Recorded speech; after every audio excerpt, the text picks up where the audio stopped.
And welcome to the Tuesday edition of the Chris Salcedo Show here on Newsmax TV. Fasten your seatbelts. It's going to get a little bumpy tonight.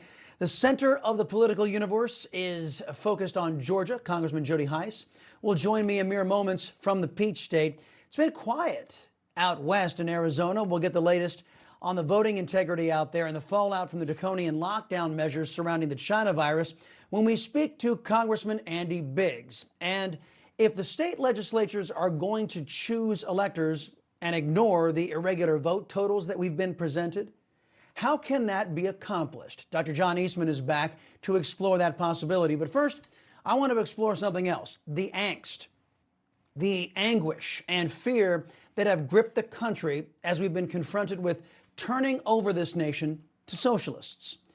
In emails and phone calls, many of you have expressed on purely instinctual levels deep concern over your children and grandchildren's future if it's in the hands, this country's in the hands of anti-Americans like Nancy Pelosi, Chuck Schumer, AOC, Ilhan Omar, and their enablers in the biased press. Maybe you've been picking up on something that I couldn't quite put my finger on until today. Something that explains why the president and committed members of the GOP have been working so diligently to reveal the actual outcome of the election, defeating those compromised by communist China. That's the focus in tonight's preamble. In the preamble last week, I said this: Chris Salcedo Show has repeatedly pointed out the deafening silence of the socialist Democrats in our government over China's role in the killing of over 275,000 Americans, allegedly from that virus. Conservatives have been outraged that our nation and the world has had to endure this unnecessary pandemic. Equally infuriating has been the socialist Democrats and their unfair allies in the biased press. Liberals both in and out of the press have remained silent, ambivalent, or worse, supportive of the inhuman communist government of China. Many of us have asked why. Some in America's government may have been compromised by communist China. I, like you, have been horrified that some in our society, in government, and in the press have ignored China's theft of our intellectual property, the cheating on our trade deals, and the death and destruction wrought by their intentional release of the China virus into the world. One such cheerleader for America's enemy is Morning Joe's Brzezinski on MSNBS.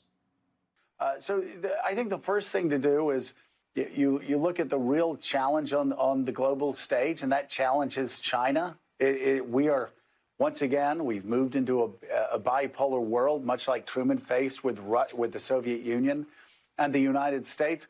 But the best way to address that is first rebuild your alliances and then work together with your allies in the best approach towards China. And there's really no need. While China's a rival, there's no need to make China our enemy. Not to put too fine a point on this, Joe Brzezinski, but China already considers us an enemy. We don't need to make them so. We can choose to fight them or surrender to them. We appear to know where Joe and his pals at NBC stand. But more troubling than the traitorous folks in the media is what our so-called elected leaders have been up to, coddling China and then bashing Donald Trump. Consider this CBS interview featuring the Director of National Intelligence, John Ratcliffe. You wrote a piece for the Wall Street Journal, and you say China is targeting members of Congress with 6 times the frequency of Russia and 12 times the frequency of Iran. What is behind Beijing's aggressive approach? So they want laws and policies out of the United States that are favorable to China. And what they're really trying to do is, through blackmail, through bribery, through overt and covert influence, trying to make sure that only laws that are favorable to China are passed. Have you been to Capitol Hill, and have you briefed this threat information to lawmakers? I was so troubled by what I saw from the position as the Director of National Intelligence that I went and briefed both the House and Senate Intelligence Committees on this information, which they found surprising and troubling. Yeah, surprising and troubling. Again, we on this show have been talking about China's betrayal against the world and the United States for years, but realizing that American members of Congress are complicit with selling out our children's future to the bleak specter of communist control, well, that's new.